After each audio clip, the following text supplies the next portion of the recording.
показваме как се търси мястото за сондаж и откриване на подземна вода. Задаваме това движение на багета метало, като в ръката държим свидетел подземни води. Тръгвам с багетата, даваме това движение и там, където се завърта, тук преминава, пресичам подземна вода. Сега ширината на водния поток я определям, като стъпвам отново, пускам багета и тя се завърта. Права крачка, тя пак се завърта. Значи отдолу има все още вода. И така продължавам, докато багетата спре да се завърта.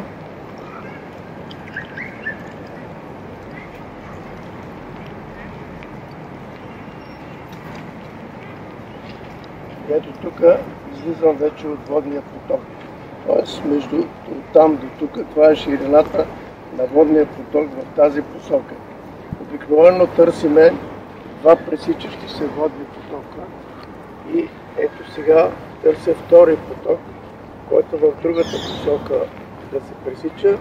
С тази багета търсиме за грубо, ето тук започва да се втория воден поток, пак задаваме, пак се завърта, т.е.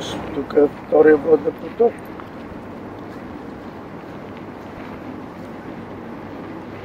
И тук вече излизам от водния поток. Това е за тази багета и със свидетел, това е за грубо намиране на потоците.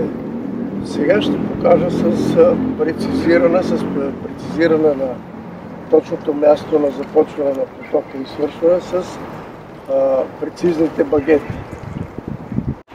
Ето прецизната багета, тя е много компактна. Това е вътре в нея антенката.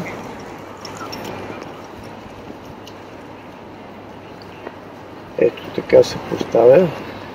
Ето другата.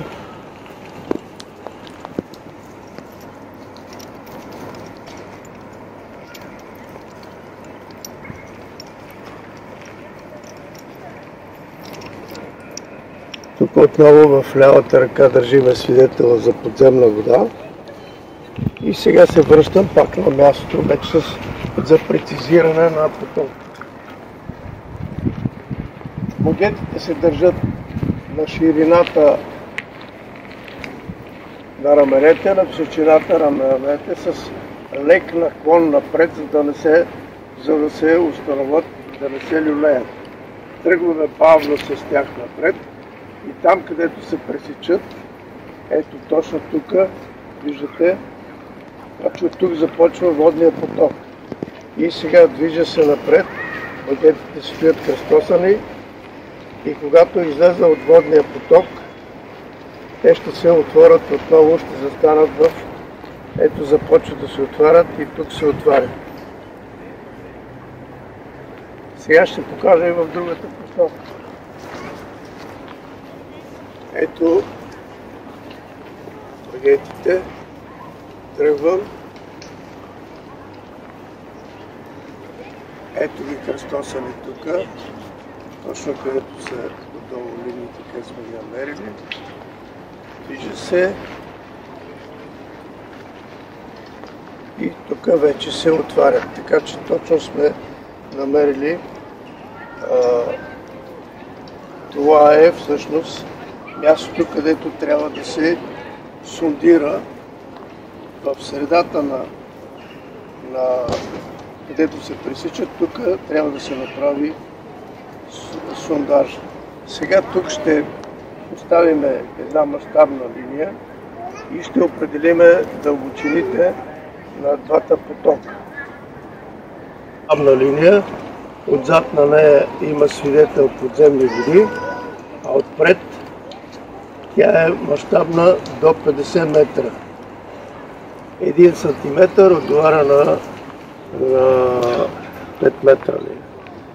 Значи 10 сантиметра са 10 метра. Поставяме в средата, където сме открили, и с махалото Започваме от началото. Махалото се върти на не. И там, където се обърне, ето тук се обръща. Това е началото на първия водоносен пласт. Т.е. той започва от 11 метра. И ето върти се на да. И на 15 се обръща. Т.е. от 11 до 15 метра. Това е първия воден пласт. След това продължаваме напред, надолу.